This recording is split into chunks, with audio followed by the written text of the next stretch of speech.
let's talk symbols right here and the likes thereof. What happened to my likes thereof?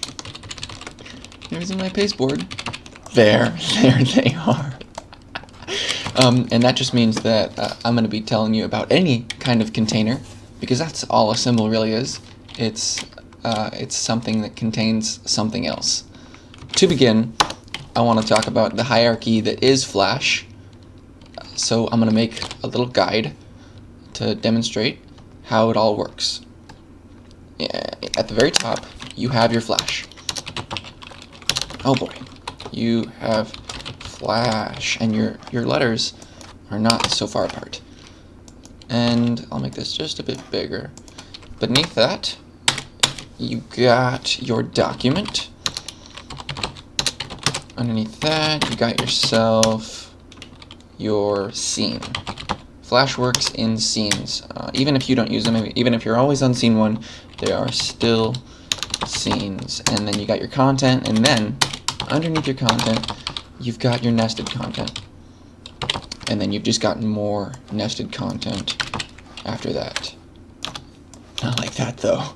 No, it's in the next line. So this is the way Flash orders things. Starting at the top, you've got your Flash. That's up here, and it is what you hold when you pick up your window. Next, your documents show up like your web browser displays pages in the form of tabs, supposing it's all in one big window. You can't have multiple windows of... I guess you can. Like if I launch this again, will it give me another Flash? I don't know, but it doesn't even matter because you can have tabs and they are very helpful. I guess not. You can't have more than one Flash. Inside of your document, there are scenes, which are you can see them right up here. Say you wanted to have more than one scenes, you would open your windows and go into other panels, scene, and then you can make new scenes to your heart's content. And then right here you can switch between scenes. Okay? That just means at the end of scene 1, scene 2 will play, and so on to infinity. I think you can even name them in that scenes window, but you know, it's just scenes. So those are up here as well, is how you can look at that. And then this button is always to go up to the next level of hierarchy, all the way up to your scenes. You can't go higher than scenes though. At least with that arrow. So content, this stuff happens inside of your scene, and then your nested content goes inside of that. So as you can see, everything works upwards. So like you can have Flash open, but you don't have to have any documents open. But you definitely can't have documents open unless Flash is open. And then scenes, well, you can't have those without a document. And so on. You can't have anything without the thing above it. But things above operate independently of the things below them. So you can have like a doodle and not have nested content, like a double click and there's nothing on it. But yeah, this is the hierarchy of Flash. So if I get rid of some of these, well, there. Now it's more compact. So let me try and visualize this. I'm going to make this all a little bit smaller so we can have some room here. Okay, ignore that I just made a symbol. Just ignore it for now. Things that are symbols. Back to the symbols tutorial. Here's how it goes. I'm going to make little lines. Inside of content, I'm going to make a little subsection right here. And this is going to be for all types of the things that there are in Flash. Okay? There's 3 types of things. You got yourself some shapes. We talked about shapes when we did the creation tutorial. And that was stuff like lines and fills and, you know, your rectangle tool, and I'm trying to type without thinking of the word pseudo. So there's pseudo-containers. containers, and then there are real containers. Okay, let me make this all smaller. There we go. And put a few spaces in here, and then move it over. So these are the 3 types of things that there are inside of Flash. You can make all 3 of them, or just have like one of them in your animations, but this is what they are. Shapes are those lines and those fills. Let me get some dividing stuff here. So I'll use a red to represent a fill. Great. And then I'll use blue to represent a stroke or a line. And I'll make it dotted just so we can recognize it more easily. Okay, there. You got your fills and you got your lines. And I guess you've also got your mixed stuff. So I'll just leave that in there as well. Okay, 2 kinds of things you can have. Fills, lines, and the mix is just both together. Then, for pseudo-containers, there are 3 kinds, I think. Yeah. So, inside of pseudo-containers, you've got text, and then you've got groups and drawing objects, which I'll get to in 1 second, but before I do, I just want to point out something about your shapes. With shapes, you can rip them apart. So, like with the selection tool, you can do anything you want to them, all inside of scene 1, which is right up here. This is the level at which shapes operate. So, I'll put a 1, so we know. Let's call this 1, this 2, and this 3 to infinity. See what I do right here. Watch. I get my selection tool, and then I grab part of it by clicking, dragging, letting go, and then moving it.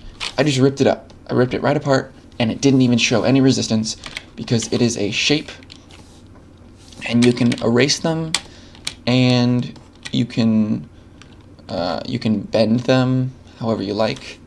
You can delete part of them. You know, that's how shapes work. Pseudo-containers are the in-between between being able to do that stuff and not being able to do it at all with real containers.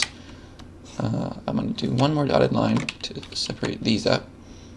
That color or not.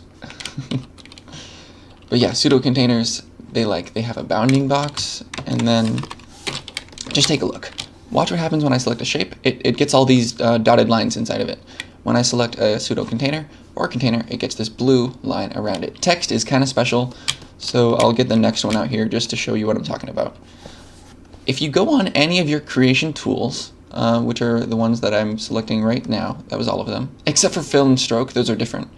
They don't really create, they just add stuff and change stuff. So it's really these ones right there, except for text. You can have the option to click this little tick box there. It's a circle inside of a blue square, and it's representative of the bounding box that gets created when you make it. This is called a drawing object. It's in pseudo-containers. So it looks like this. Normally a brush stroke would have nothing when you draw it. A drawing object does that. It creates this blue outline around any and everything you make when you have it on and you draw. It's from mouse down to mouse up, it creates it. And it automatically selects it right after. So then you can move it with your arrow tools. Yeah, by the way, arrow tools, movement is, if you use your arrows, it's 1 pixel at whatever zoom level you're at for 1 tick, and then if you hold shift and then tick it, it's 10 pixels. Yeah, so that's what I'm doing when you see me moving it without using my mouse.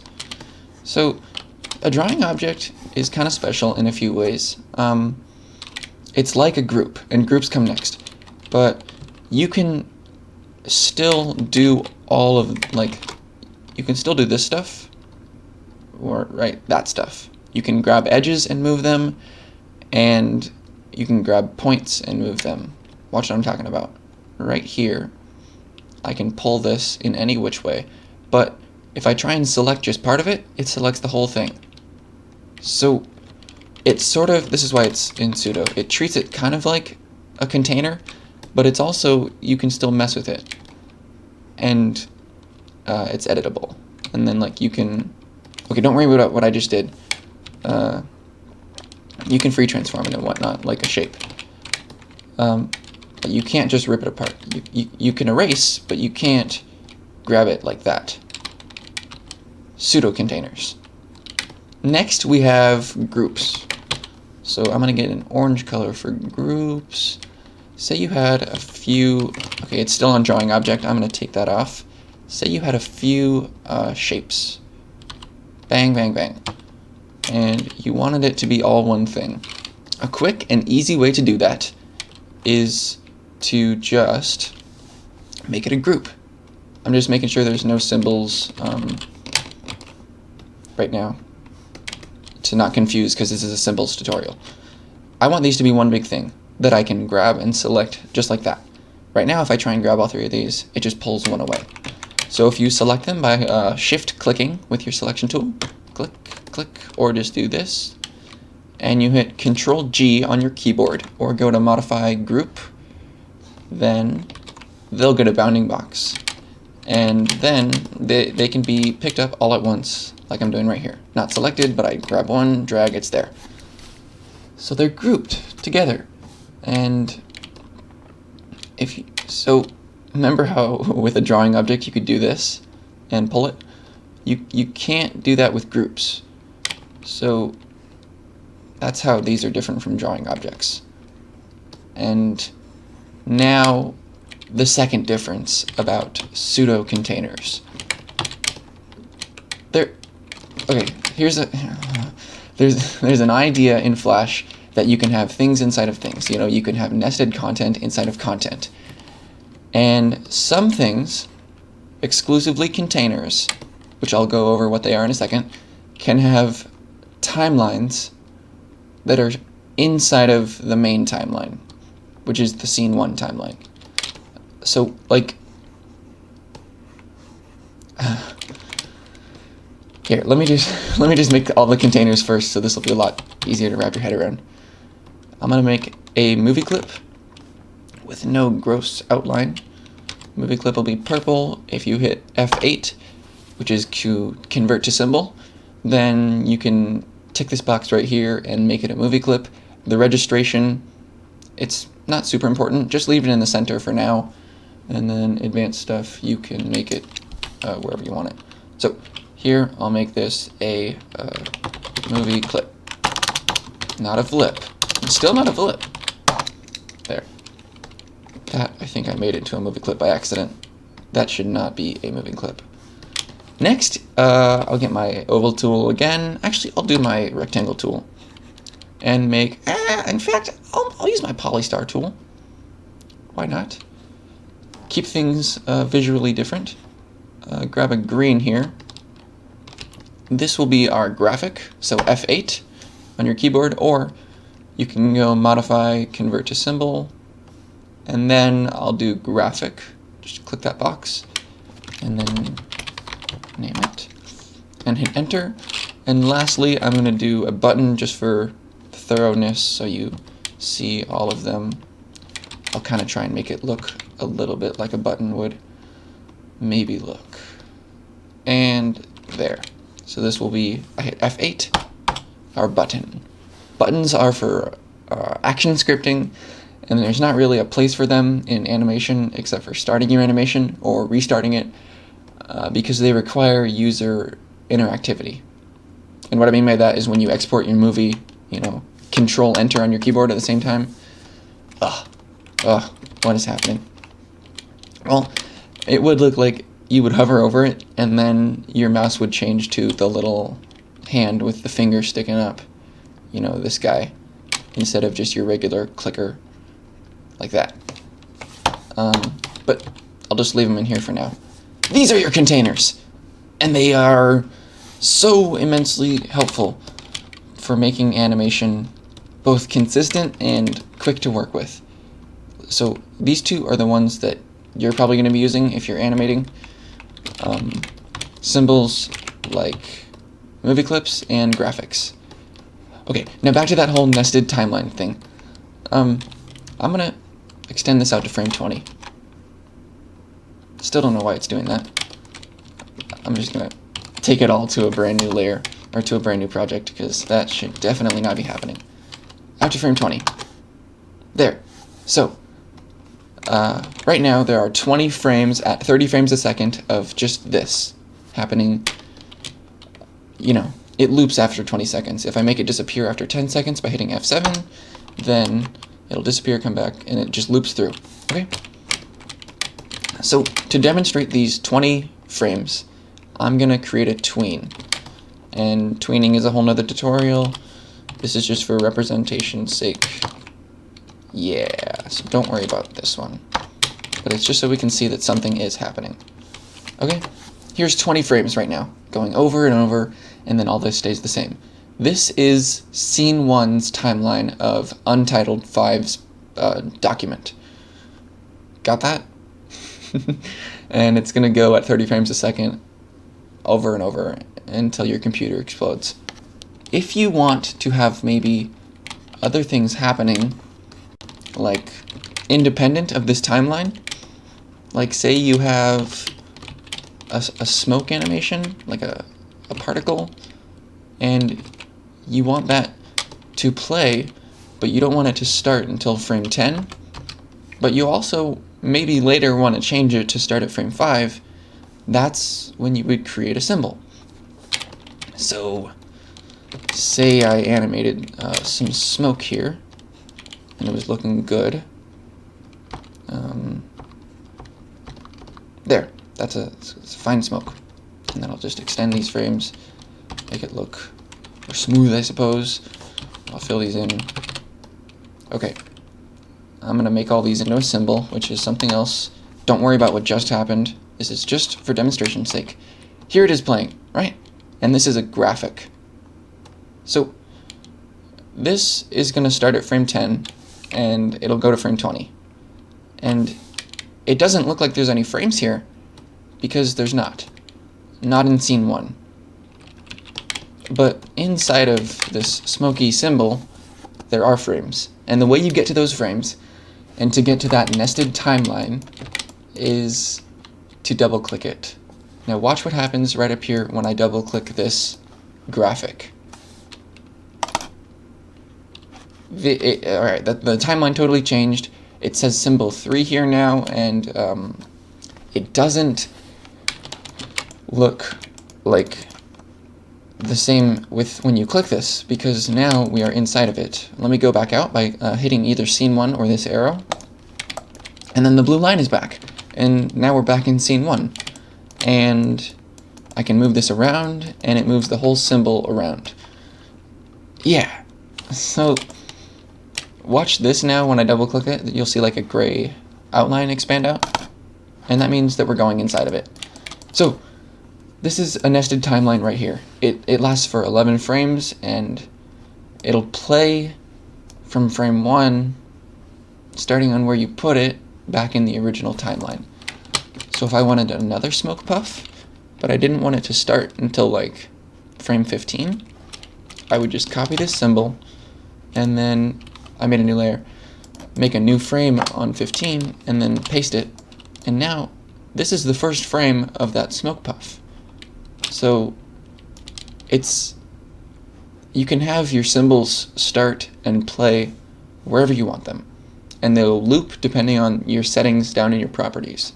If you didn't want it to loop, you would leave it at play once. Then you could loop it, or you could maybe even just have it show a single frame of that symbol. Here's what it would look like now. You would see the first and then the second smoke puff. And the smoke puff the second time around didn't get a chance to get to its last frame. It only made it what looks like 1, 2, 3, 4, 5, 6 frames through its animation. So the frame you were seeing out there is this one right there. Whereas on the smoke puff that had time to play its animation, you saw the last frame of it. Okay, those are graphics, and that was a brief description of nested timelines. Now, something to note, if you had all of these all of these frames of this smoke puff, let me copy these frames, copy, and then go back to scene 1. Say you had them all right here, just in the main timeline, and they weren't a symbol at all. It was still a shape like that. What you can't do is move all these frames at once. I mean, you can if you turn on this thing and then do your onion skin to see all of them, but that's kind of convoluted and symbols are way faster. You can, with symbols, move all those frames at once because they're all wrapped up into one nice object. So like, if you realize halfway through you need this smoky thing to be over here, it'll move it throughout its whole frame block, and then it'll start over there and end over there, no matter at what point through the animation you move it. See what I'm getting at? Really super helpful stuff. So there you go. Those are graphics. And you do that by hitting F8 and then selecting graphic and hitting enter, or OK. Yeah, and then here's something to remember. Your containers are the only things that show up in your library. At least for content-wise stuff, that is true. For sounds and JPEGs and PNGs, those will be in your library, but those aren't necessarily symbols. There's only 3 kinds of symbols. Buttons, movie clips, and graphics. I didn't even name that a button. There. So there's that. And that's important to remember, so that maybe you really didn't want a symbol version of these dots. That's when you would use a group. And notice how these dots are nowhere to be found in your library. Super helpful stuff. Neither do drawing objects and neither do text, and especially shapes do not. Okay, now I want to get back to pseudo-containers for a second now that I've kind of given a sort of description of what nested timelining is about. Here's what I mean. These all have their own timelines. These don't, and these don't. But Andrew, what might happen if I double-click one of these containers? Also, text, there's nothing inside of text. Text is just text. It's only in pseudo-containers because you can't break it up by default. If you hit Control B and B, Control B twice, then it would become a shape. But yeah, when you make text right off the bat, it's the odd one out. But these two are the ones I'm talking about. Andrew, what would happen if I double-clicked this? Well, I'll show you. I will show you right now. The timeline is the same timeline as what's outside of it. No matter what, it'll always look like what is out there in the original. And when you start scrubbing, it'll immediately jump you outside of your drawing object. So here's something to remember. Inside of drawing objects exclusively, you can only have shapes. So this is a shape right now, it's a fill, and that's a fill. And if I wanted to put a line inside of here, I could do that, and it would still be a drawing object, and it'd be good. And it would still have the original timeline, but you can't have anything other than shapes inside of a drawing object, meaning no pseudo-containers and no containers. So watch what happens if I try and make a pseudo-container inside of a drawing object. I'm going to actually make a drawing object inside of a drawing object right now. So I've got my brush tool, I'm going to click drawing object and draw one line, and that'll create a drawing object right there. And then I go out of it, and it gives you this warning. Drawing objects can only contain shapes. This object will be automatically converted to a group. Don't warn me again. Keep warning me. So that what that means is it'll move it to the next level of pseudo-containers, which are groups. So now what was once a drawing object that has a drawing object inside of it is now a group. Got all that? I hope so. Once you get this whole containers inside of containers thing, there's really nothing else to learn in Flash than it's just memorization and practice. But yeah, so drawing objects can only have shapes in them. Here's a drawing object because all it's got inside of it is that fill. Inside of groups, you can have anything you want, anything in the world. You can even have containers. So like if I make a movie clip. Right now, by the way, I'm inside of this group. Okay. So, inside of drawing objects, this is one of them. The timeline stays the same. Inside of groups, the timeline stays the same. It's the same as scene 1. The only reason you ever have a group is to quickly bunch things together. Oh, look, the little icon there even looks like my little icon. There. Now it's picture accurate to the group symbol. Not the group symbol, the icon for group. Boy, words. Inside of a group, I can make a movie clip. Select this red square, and then it was a drawing object right there. I broke it apart with Control B. You can hit F8 and make a movie clip, and then this is still a group, and it will always be a group because groups can have whatever you want inside of them. Good. Also, when you're inside of a group, if you start scrubbing, it jumps you out. Scrubbing means grabbing your frame cursor and moving it left or right to move, I don't know, at whatever speed you want, slower or faster than the FPS. And you can see it working here with this thing. There you go. So that's nested timelining. Let's talk about content inside of content. Okay. I'm going to start with a movie clip.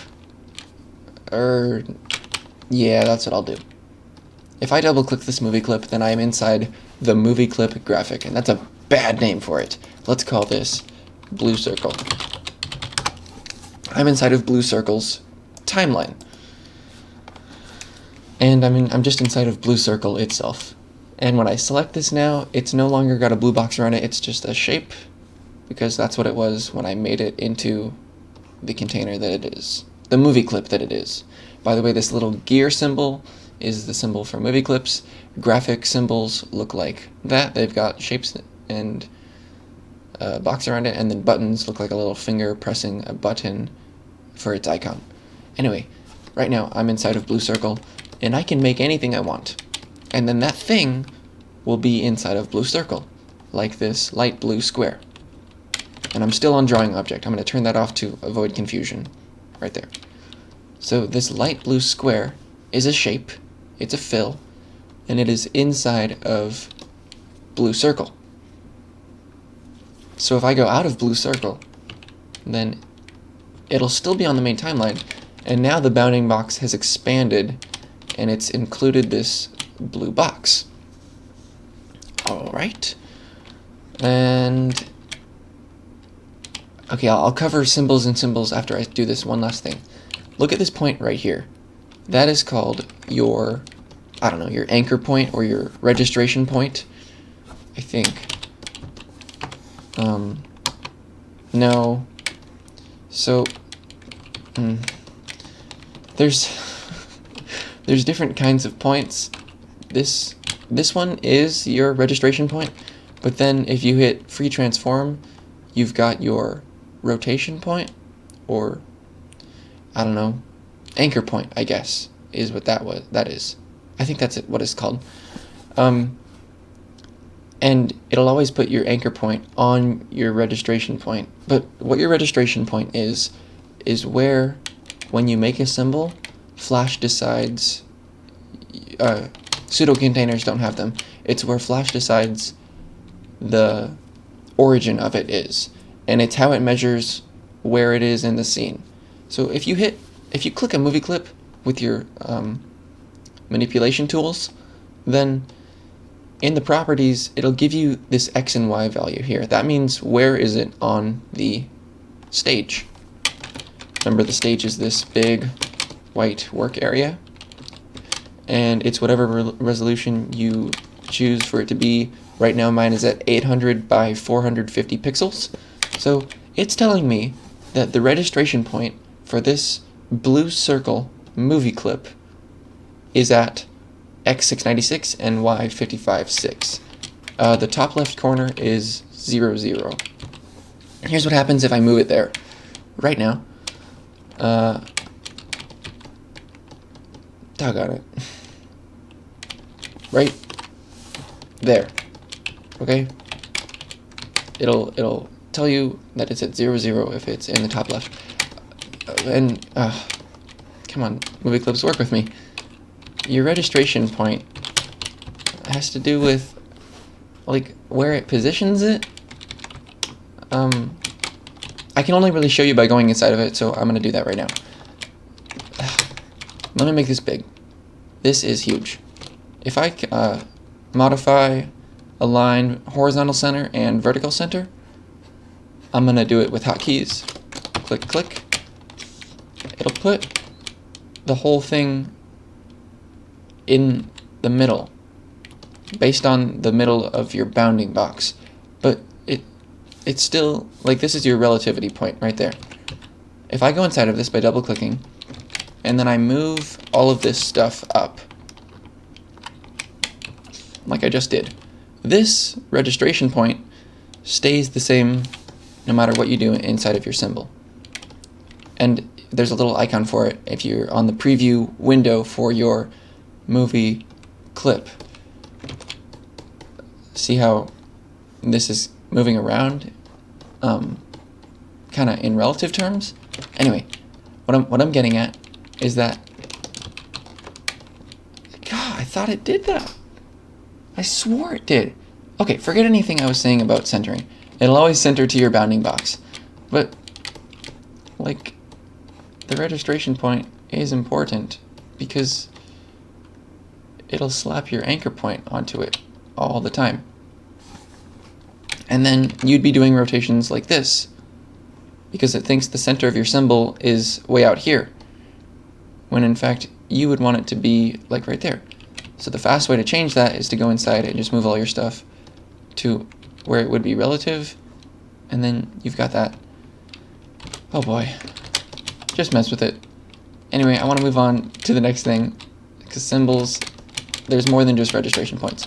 What I'm getting at earlier, is that if you go inside of a symbol, you can have symbols inside of symbols, and you'd start seeing more and more stuff along this line. So I'm gonna just make a new purple box right there. And I'm gonna make that, and by the way, we're inside of blue circle, so all of this stuff is one big symbol. If I select this and I hit F8 inside of blue circle, I can make this purple box a symbol of its own. And now that symbol, if I double click anywhere out here, or hit this button or hit that button, it'll leave, is inside of blue circle. So if I go inside of blue circle, then watch what happens. I can double click purple box and go inside of purple box. And this is what I was trying to explain. This is nested content. This is the purple box timeline, which looks like 25 frames of the purple box where it disappears at frame 20. Inside of the blue circle timeline, which looks like 1 frame of blue circle and then 9 blank frames afterwards. And inside of that, or outside of that, there's the scene 1 timeline. Okay? So, blue circle timeline, purple box timeline. And if you wanted to make something inside of purple box, like the rouge box, you could do that too. I'll hit F8 and make that a symbol. Now, inside of the purple box timeline, where we are right now, there is a rouge box that has its own timeline inside of it. I didn't even name it. Rouge box. That's inside of purple box. And you can have 90 frames of the rouge box where only frame 45 is blank inside of the purple box timeline, inside of the blue circle timeline, inside of your main timeline. And they would all play respectively of what they were left with in their previous timelines to show you, like, as they showed up, which is a can of worms. And honestly, it's so hard to get your head around. Here. I'm gonna make a new document. I've got this, like, actual rouge box. That's not right. It's that. So, here, I'm gonna make this into a symbol. F8, and we'll call this rouge. So, and one thing I gotta point out right now before I go too deep, movie clips do not play in your workspace. They only play in the exported movie. Graphics play in your workspace. And that's the difference between movie clips and graphics. The reason for that is because with movie clips, you can add filters, like blurs, and Flash doesn't want to try and render blurs for each frame inside your workspace. It does that when you export, and you'll see it here all worked out. But graphics will play in your timeline.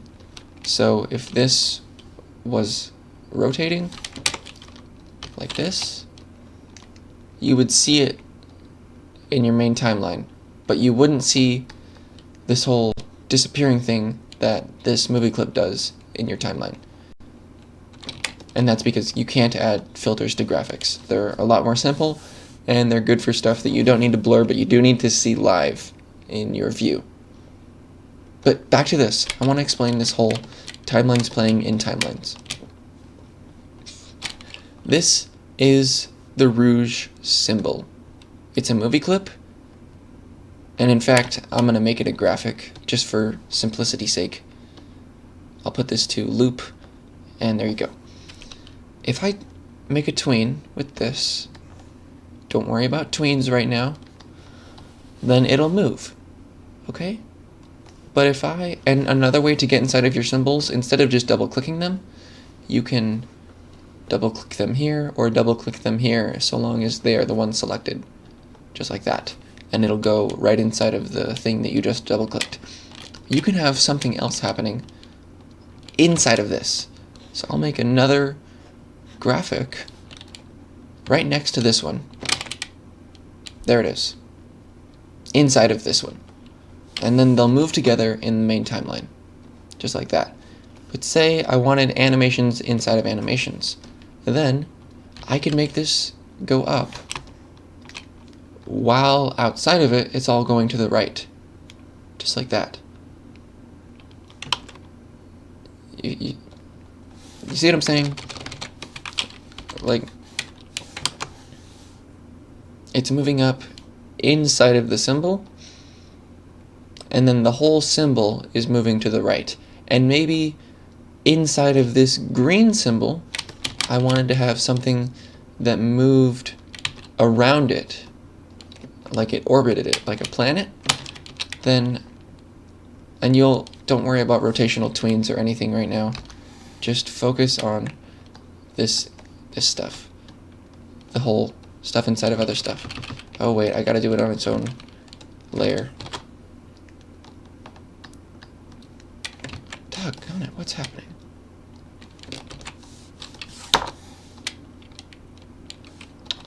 Please forgive me. Please, please, please. There, okay, finally. What I'm saying is, inside of symbol 1, here, inside of Rouge, we have this green box and this blue circle, and then inside of those, we have this green box and this blue circle moving, right? It's got its own symbol 1 timeline inside of Rouge's, where this moves, and then outside of that, this is moving, and then outside of that, this is moving. So this is what it will look like. See there? It's everything plays. I'll slow it down so you can get a better look at it. There it goes. Right? Yes. So that's nested timelines. And that's about as simple as I can explain it.